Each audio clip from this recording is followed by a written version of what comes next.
This land is more than just our lifestyle, it's who we are.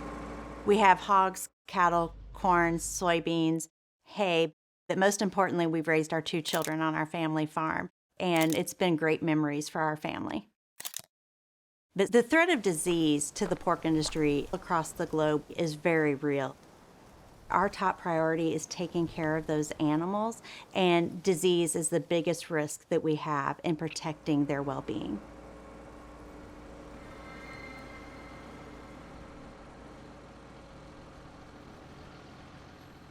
In 2021, I was taking care of all the production and the financial records on my own.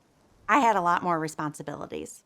Today, the kids are playing a more active role in our family farm. I can remember when Connor was a little boy and I'd have to take him to school. I literally had to kick him out of my car because he wanted to stay on the farm every single day. And it was right then that I realized that farming was in his blood.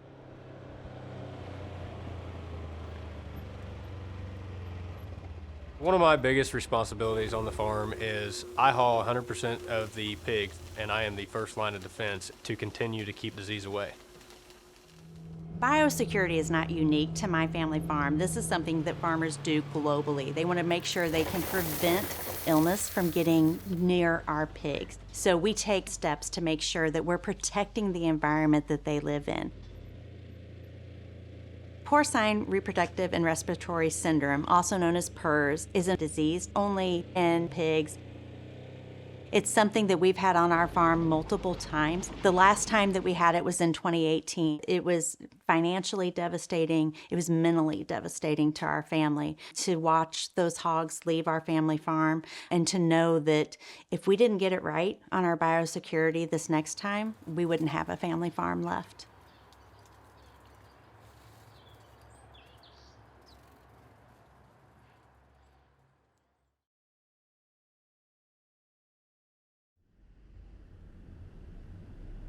My name's Alison Van Eenenham, and I am a professor of animal genomics and biotechnology at the University of California in Davis.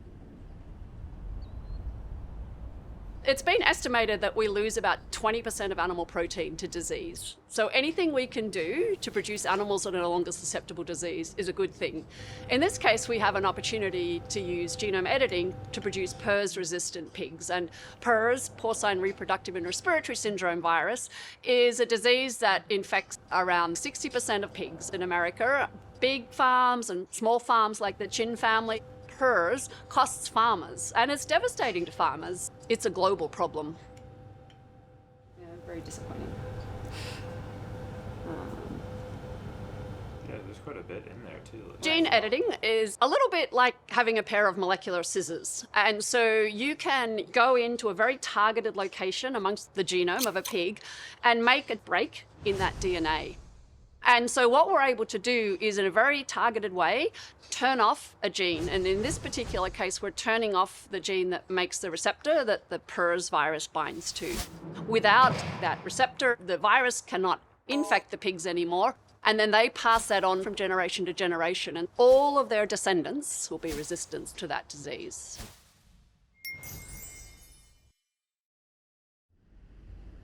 Thanks, how are you? Good.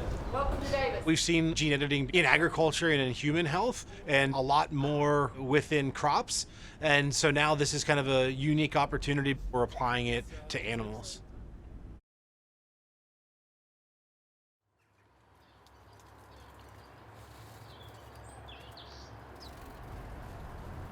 Allison, a big question was always around how do we responsibly reduce the need for antibiotic use?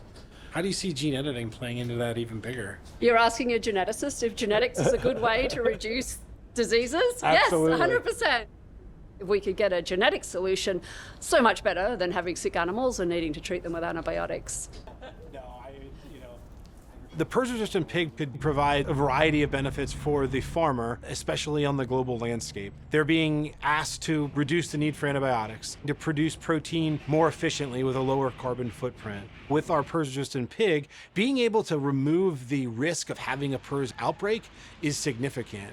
The consumers have told us that the things that they care most about are around improving animal health and welfare, reducing the need for antibiotic treatment, and then around sustainability. The PRRS-resistant pig does all of that without compromising the quality for the consumer.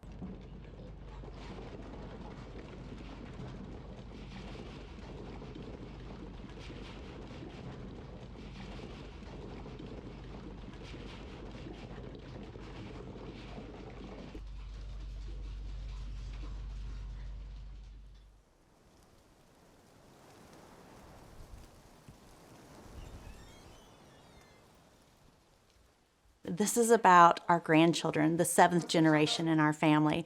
My hope is that we're protecting this land and that we're going to pass it on to the next generation in better shape than what we received it in. My sweet baby.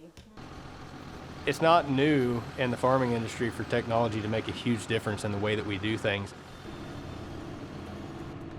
PRRS-resistant pigs could create a very hopeful future for farmers, especially in the hog industry. This farm is everything to me.